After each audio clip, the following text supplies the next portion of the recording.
Hi, everyone. We're here to talk about fueling privacy tech startups with privacy expertise.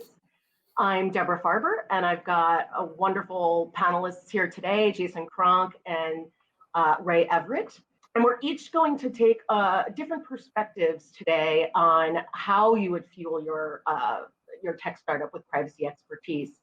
While we've been around the block for a long time, and what we're going to do brief intros, today, Ray is going to take on his current role at Data Secrets as a privacy executive, and how he helps to move forward the privacy strategy at a privacy tech startup.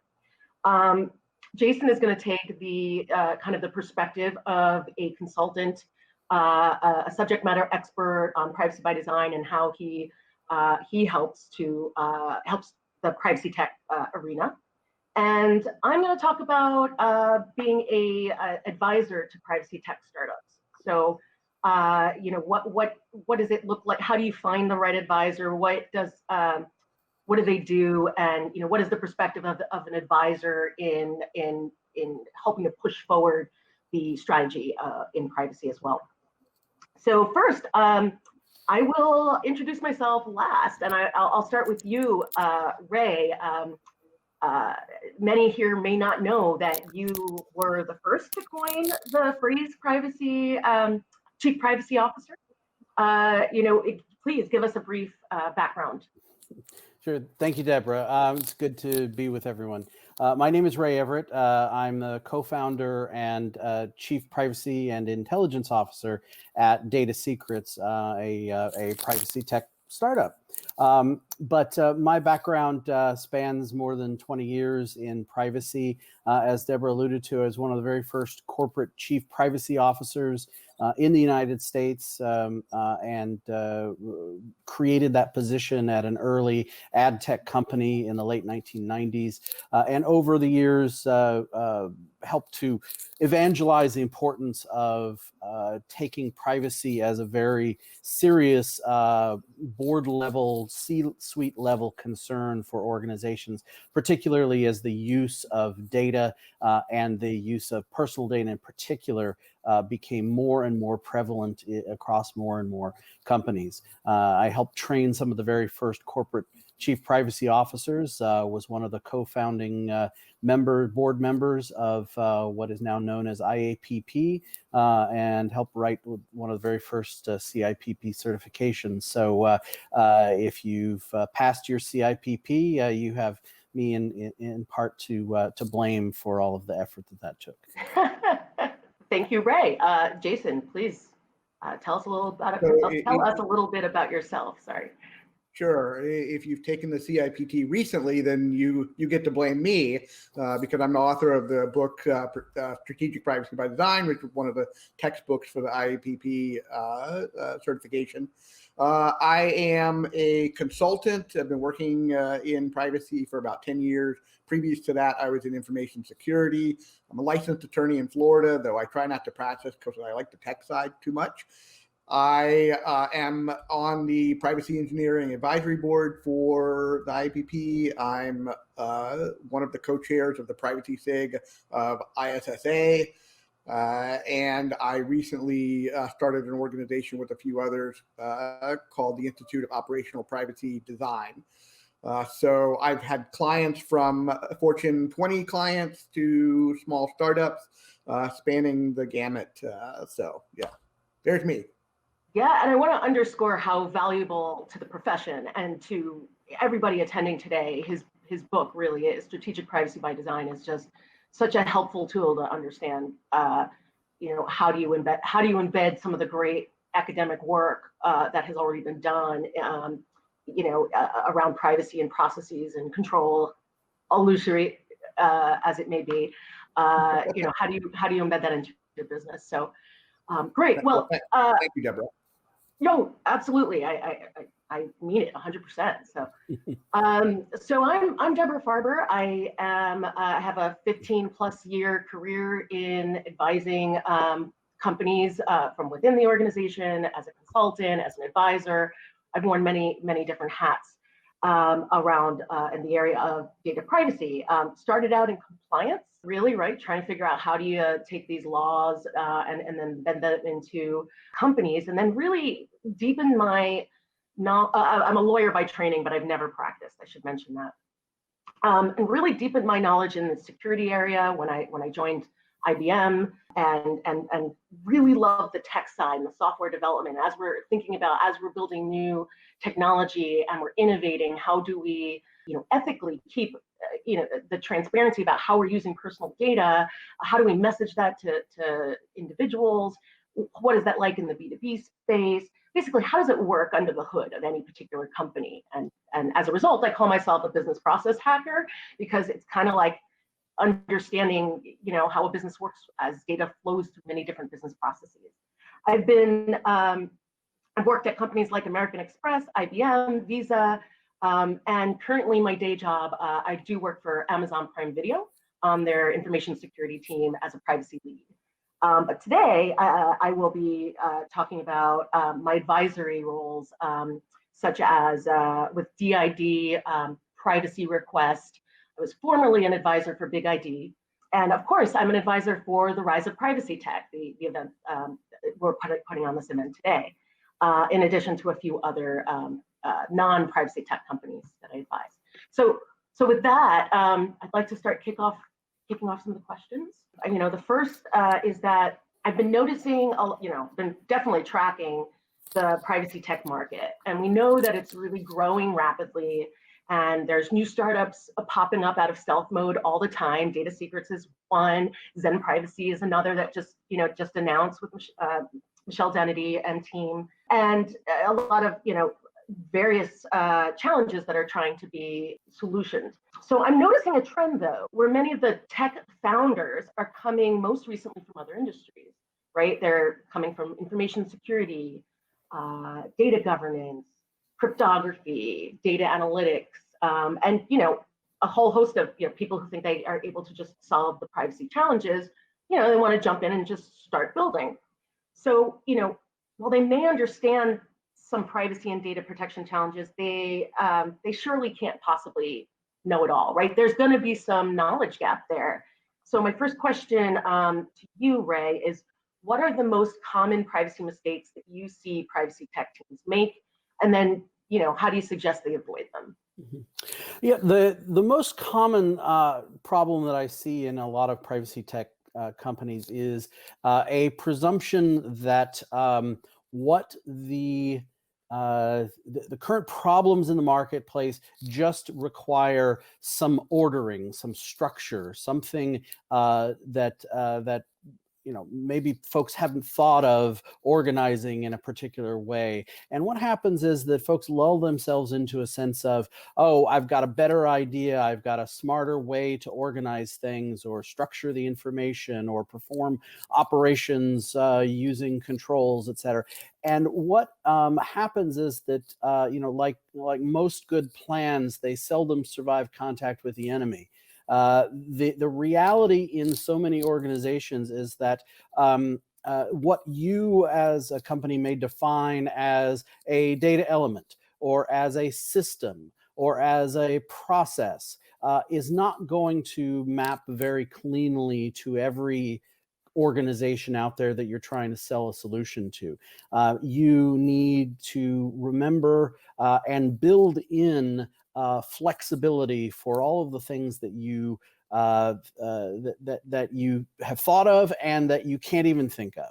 So creating systems that are super flexible, super expansive, ways of creating sort of, a namespace that can expand, or a metadata format that will allow you to add more and more pieces onto it over time. Because what will happen is that you will go into an organization thinking you've got a real sharp, clean way of structuring the information, and people will just spit all over it because it does not reflect the way they think of their organization, or they think of their data or their systems or their ecosystem at large. So the biggest thing you can do is throw away your preconceptions about how things should be organized and structured, and think about how can I create a broader platform that will accept everything that's thrown at us,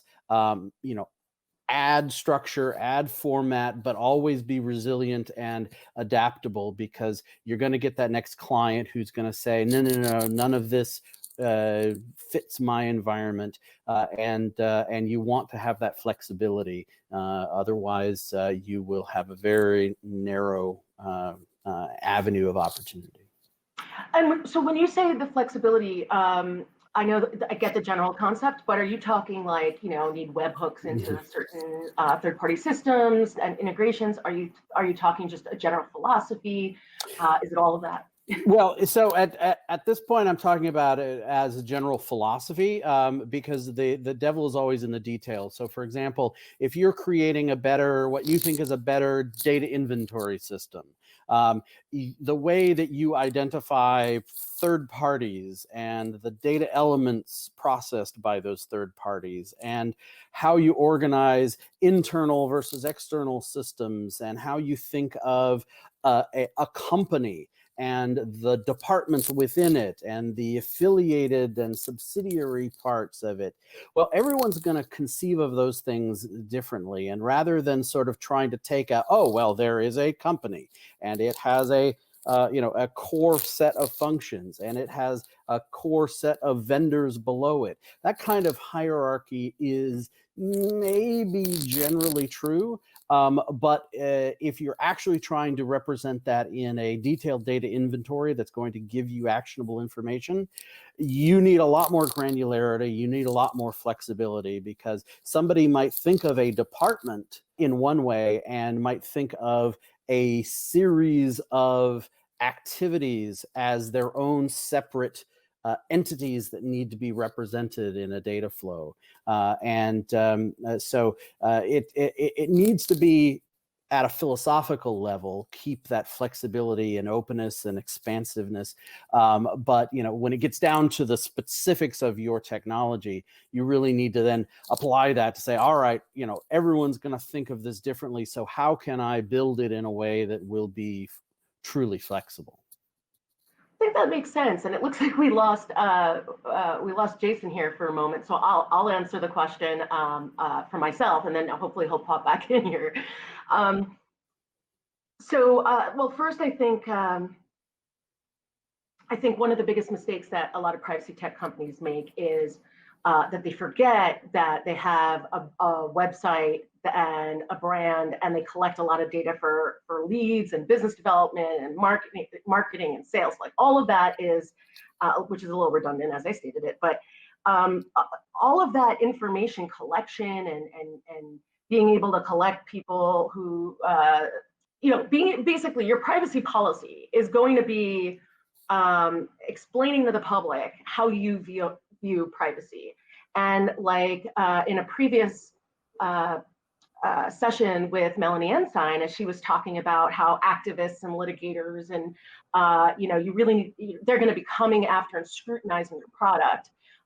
You're going to really want to be able to make sure that you're walking the walk and talking the talk. So you might have an app that does this amazing thing around whether it's discovery or DSARs or whatever the particular privacy challenge you're trying to address. But what you can't forget is that your privacy policy for your website that is pushing out all this information, it's there to as a marketing angle for your company, is if you're collecting all the cookies and you just asked an attorney to just, hey, write me a privacy policy that's just like this other company, and you haven't really thought through like who do you want to be and like how much of your brand is going to be around like this particular part of privacy you're trying to solve with your product, and how much of it is it going to be, you really want to make to help individuals in the world feel like their privacy is protected with your product, right? So what I see is lots of like, Google cookies that, you're sending for Google Analytics, you're sending data back to Google that doesn't really have any value for you or your users. So why are you doing that, right? There might be other non-privacy violating or I should say, the data use, you don't have a real need for that information to send it back to Google. So you could use like a Matomo or one of these other privacy tech companies that helps you to get the preserved analytics that you need, just like Google can, but still be able to, demonstrate to your activist litigators and regulators that you are actually thinking about your users. You're thinking about individuals as people, and you're walking that walk and talking the talk, right? I think that's a really important point, because particularly for those who are building solutions in the space, that sort of presumption that you've got a better idea, better solution is what drives you, and the ideas and your belief in that are what drive you. But you always have to remember the concerns and the needs of the individuals who are going to be your buyers or your users, and in that way, having a solution that sort of buttons things up very neatly and nicely is excellent. But also thinking about the ways that a privacy professional or a security professional might want to convey the activities and the efforts around their compliance or data governance programs is something that you can also look at and as a value add to your solution as well. So, for example, if you've got the ability to create reports that not just say, "Oh, we're compliant," but that show the process, the detail. Oh, we solved these. We raised these issues. They were discovered at some point. They were mitigated with the following solutions, and that kind of chain of flow to demonstrate not merely a compliant state, but a compliance process. And I'm giving a very high level example, but if you integrate into your thinking the idea of not the end result isn't always the most important in this, but the process by which an organization gets to that compliance state can be just as valuable, not only in vigorously making sure that you have gone through the methodology to fix the problem, to identify, remediate, mitigate residual risks, et cetera, but then also have with it a sort of a paper trail, so that if the proverbial whatever hits the fan, you have this long history that you can demonstrate to a litigator, to your litigators or to a regulator, and say, look, it's not just that we claim compliance, but we've done all of this thing over this period of time, and if you've got a solution that can support that, it's something that that will be just all the more valuable, and I think will make it make your solution a lot stickier to an organization if they see that, oh, you've got the ability to create almost a system of record, even if you're not really a system of record, but you've got a record of activities that that will do much as you said, Deborah, sort of demonstrate the bigger picture. Right, and I guess that's similar to it's privacy assurance, right? There's a great opportunity in the market right now to come up with privacy tech that solves for assuring all different stakeholders, whether it's regulators like we mentioned, or whether it's your customers, or whether it's B2B, or your customers that you need to jump through hoops to get through their compliance gating, or whether it's to individuals where you garner that trust with them because they can see their your transparent efforts to provide assurance directly to the end user, right? So there's so many opportunities to tie that to your tech to get stickier sales, basically, to really resonate with the executives to whom you're selling in whatever market that ends up being, like B2B or B2C. So I was still wondering what happened to Jason, but we'll move on to the next question, which is, Ray, what advice do you have for founders who seek to bring the requisite privacy expertise to their privacy tech startup? How would you answer that, at least from a executive standpoint, an in-house privacy officer? Yeah, I think the importance is really just to to build and then leverage your network to the extent that you have a privacy network, that you attend these sorts of events, that you have built contacts in the space. But don't discount the opportunity to make new connections and to identify folks who are maybe in your target market. To go at them not with a sales pitch necessarily, but with an information gathering. And a number of times I've been contacted by product teams, by a product manager for a particular solution, who is saying, look, we're not selling anything right now. We're still building this, and we'd love some feedback on that. Folks are typically, quite willing, or at least maybe I'm just a sucker, but I think a lot of folks are willing to give you that feedback. Be tight in your pitch, be respectful of their time, and give them, make sure you've got a presentation that's very neatly structured so that you're not, wasting a lot of time, or you can convey to them what it is you're really trying to get information on. But you can use the connections and make those connections, make new connections with some careful outreach. And that's going to help not only build your information base about the product that you're building, but also create a potential pipeline once you have a product, and also just generally build goodwill.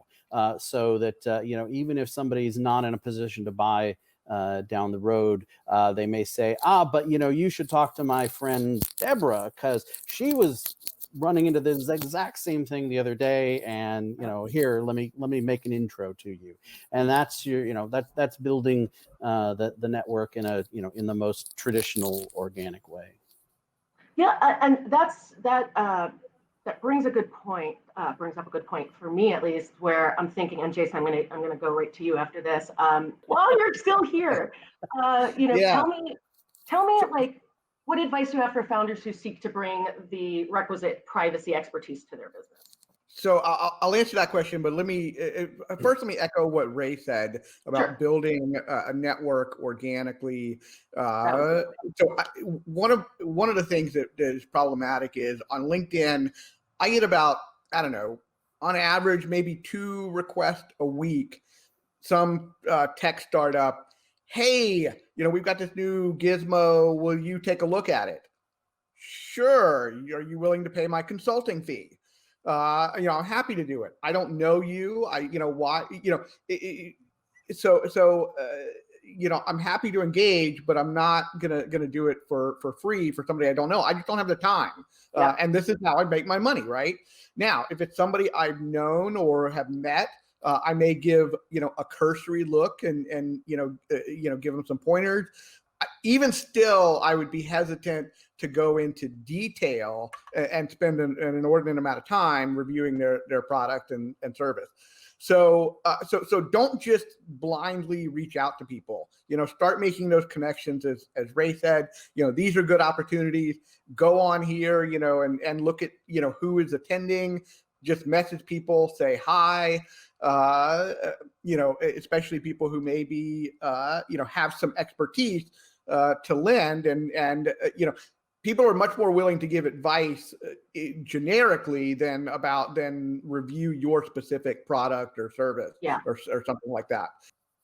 So I agree. The other thing is, I mean, if you're in a position of hiring people, not necessarily privacy people, but any position, look for people who are passionate about privacy, because they will bring in that some subject matter knowledge without you having to hire a privacy person, which for a startup, unless you're a privacy focused startup, it's going to be very difficult to do. I think that's an excellent point. You're right. With people are learning in their jobs, like maybe it's only a narrow focus of the world of privacy, but they're bringing it with them from their last company to their maybe your startup, somebody's startup, And they'll bring that knowledge over, like, oh yeah, we just had to deal with implementing CCPA. So now I know all about like the thorny data issues. Might be something that your engineers, new hire states. That could be really helpful for you from a technical perspective of like, well, what did you need to be concerned about? And you kind of, ask them that, and then, that helps inform how maybe your product vision as you're searching for as you're working with maybe your privacy attorney and external attorney and looking to bring on, a leader, right? So there's all of these interesting things. And I want to jump in and say, Jason, that, I had the same viewpoint as you. When I was a consultant and I had Farber Strategies, and I was consulting in Silicon Valley to company, this was like years ago, so the market wasn't quite the same as it is now for consulting. But when I was doing it, people there, we don't have much money, and we want you to just review this for free. And it's like, look, we're not investors. And when you're drafting a privacy policy, which very often is we need a privacy policy, right? Can you help us draft one, Jason? Right? And it's like, that is just such a minuscule part of the practice of privacy that. That's an output of an entire review of your business and how data flows through your apps and services, that you can't just have a privacy policy at the end, at the beginning, and you just draft it in like a corner. Well, what do you want it to say? Great, I'll draft it, right? So really, that's really helpful. So I'll just interject. So, I mean, my statement was mostly, I think of, really early stage startups who don't have funding, right? So they've got to do everything on the cheap. I don't have money to spend for a consultant. Sure. I mean, once you reach a certain stage, you do need to bring in outside experts, not just privacy experts, but others. You mentioned privacy attorney. Oh, yeah. I know many startups who don't have money for an attorney. I remember doing a vendor review with this company, and we were going through their contract, and we had a line in the contract that said you have to comply with the laws, and they scratched that out. And we're like, why'd you scratch that out? Well, we don't know what all the laws are, and we don't have money for an attorney. Well, probably you're not going to be doing business with us. It was a Fortune 500 company. If you can't get to that level. So that's another point, I guess, is budget in some money for those types of expertise that you may need to rely on. So, and I heard somebody else say this somewhere. I can't remember where. It wasn't today, but it was somewhere related to the rise of privacy tech. Is when you go to a venture capitalist, make sure you got some budget line item to say, hey, we don't have the expertise. We need to hire a privacy lawyer in the EU because we want to expand into Europe, but we don't know what all we're doing there. And we need so budget it in so that when you do get to that point where you have enough revenue or enough investment, you can spend the money and get that subject matter expertise. Right. And a good example of a company that is blowing up right now, it's doing really, really well, and almost worth like $1 billion, or rumored to be worth maybe $1 billion, but has not thought about privacy at all, would be like Clubhouse app, if any of you are followed that at all. And so it just goes to see, this is working so well. Let's have it everywhere around the world. And I really foresee there's probably going to be some sort of action against them, but the investors may not care because it might just be a drop in the bucket in terms of the value, the rest of the value they get out of the app. So it would be that's a whole other conversation about ethics and investing. But I do want to answer this question from the advisory perspective of how do you go about fueling your privacy tech startup with the privacy advisors?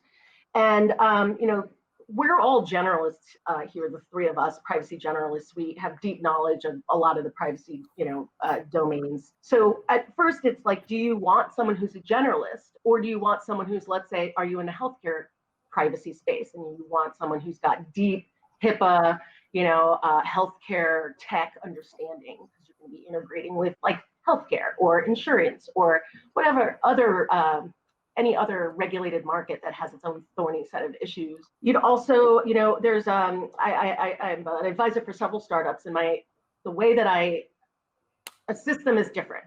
For some, maybe we have 1 hour a month, and I'm giving them an update on the regulatory market and maybe light touch work on product market fit.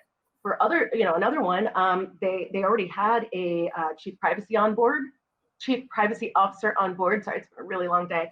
And they already had a privacy engineer advising on the actual development of the product. And they also had a business, as an advisor, they also had a business risk management focused, compliance focused advisor that was also on board. And they brought me on board to help make intros to other privacy professionals and to really help with product market fit. So, there are different ways. So you should really think about what do you need, what expertise do you need access to.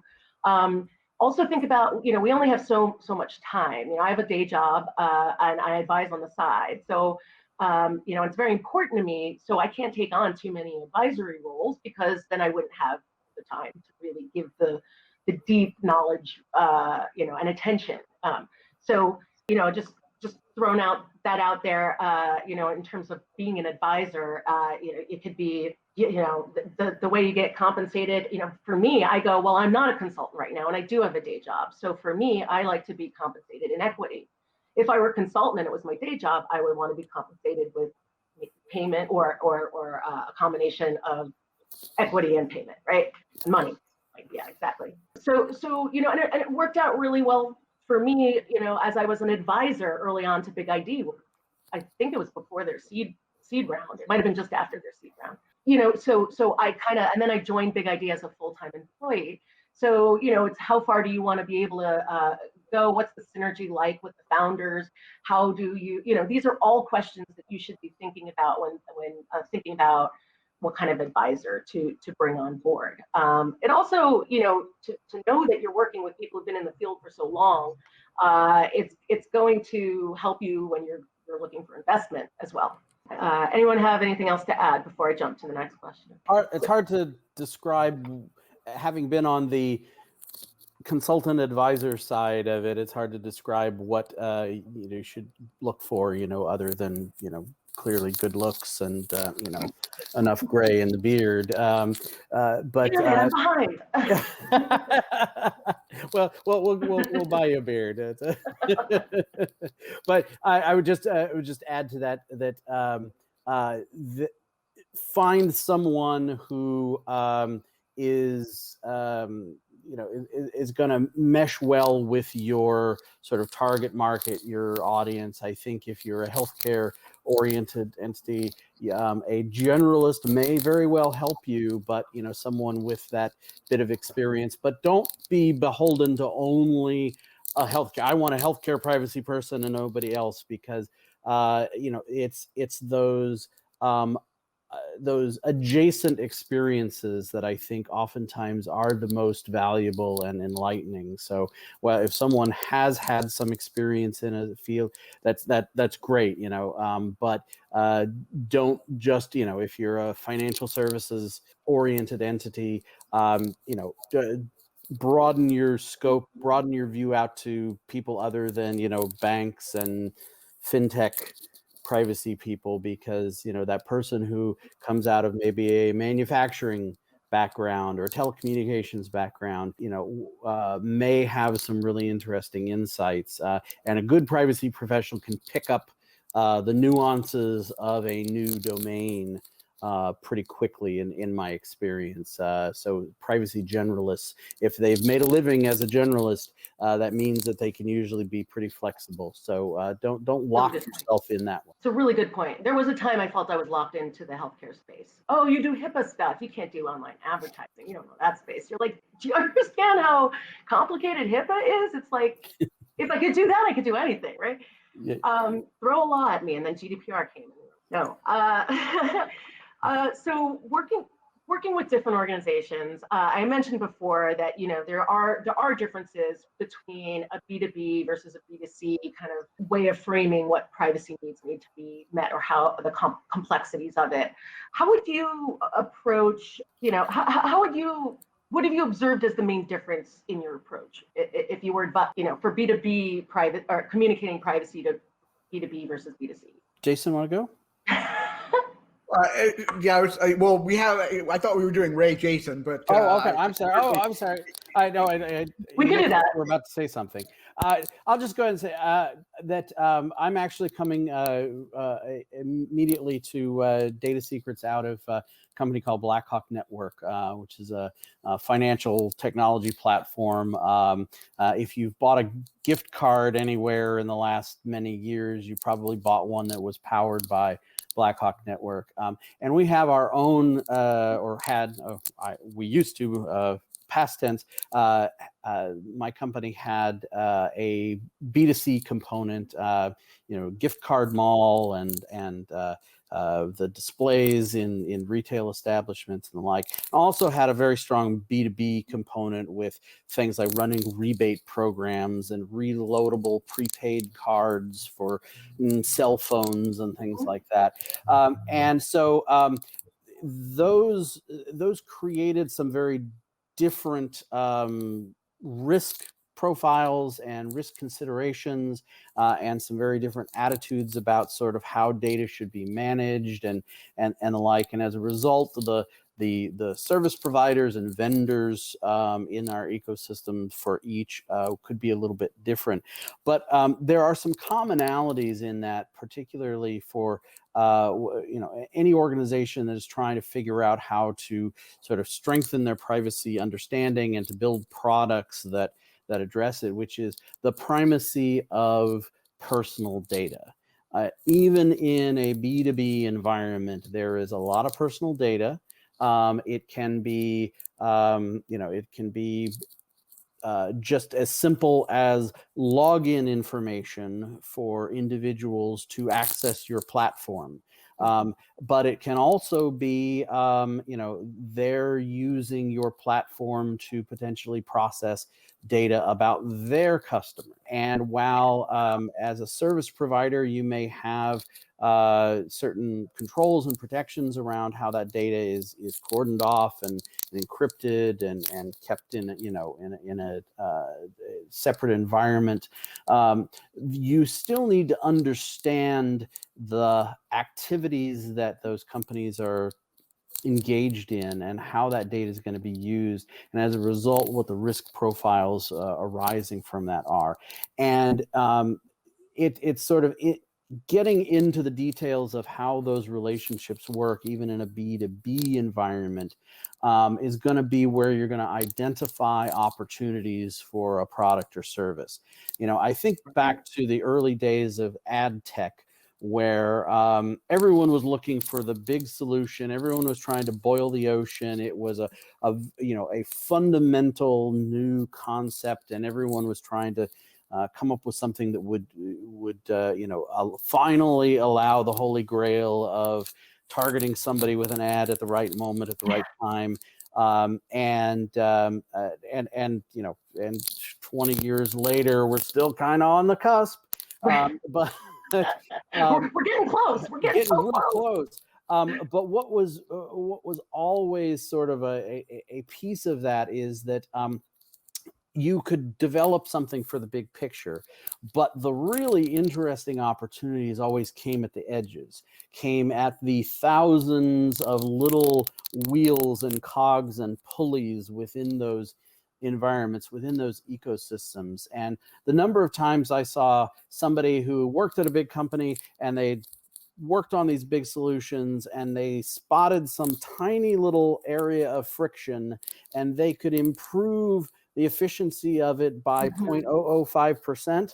And that 0.005% was $1 billion venture when you expanded it and added it to the larger ecosystem. So understanding the environment and all of those interrelations and all of those interactions and data flows, whether it's B2B, B2C, getting down into the nitty-gritty there will show you where the risks are and show you where the opportunities are.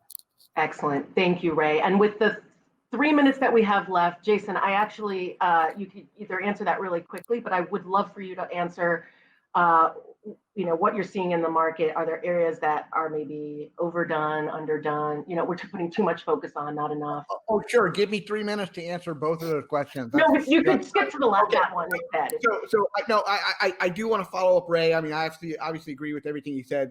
Two things that I want to follow up. And somebody mentioned this before, but if you're a vendor, you may be engaging with consumers or employees or individuals on behalf of a company, even though your customer is the business. And the second thing, as Ray pointed out, if your business customers are doing something with consumers that you're involved in, don't give your business customers rope to hang themselves. Mm-hmm. That was always my mantra when I was working with B2B companies: is don't give them the tools to do something wrong without giving them the tools to do something right. Going back to your question of what I'm seeing too much in the market is privacy compliance, right? There's 50 companies, trying to help you comply with CCPA. It's a crowded market. Not to say you can't do it well, but there's already big players in it. You're gonna have difficulty. Somebody was talking about PI discovery. There's a lots of tools to do PI discovery. Scanning networks, scanning drives. Nobody's doing it well. I personally, being privacy by design, think you need to design up front, not worry about obviously you have to worry about the after effects, but deal with your problems up front and don't have to come with them afterward. Consent management. One of the things that really irks me is personal data management, black boxes. But people are trying to do that. One final comment is I posted an IAPP blog about dynamic DSARs. I don't see anybody doing that, and I think it's a really great idea. I don't necessarily want to do it. I've got my hands in too many pots already, but feel free to steal it. Excellent. Thank you. Any parting words, Ray? Just that stick to your guns, folks. There's a lot of opportunity in the space. If you reach out and make those connections, look for those opportunities. There is opportunity out there. There are some really great things, like Jason mentioned, that are creating will create value. You just need to be out there and engaged in the community, and you'll see them. Yeah, thank you everyone for being here. I'm not sure exactly when we're going to be cut off, but oh, is it showing it? No. But it's been a pleasure to be here today. And if you have any questions for the three of us, you can find us on social media. Now we're still looking at our heads. Bye. Happy Data Privacy Day tomorrow.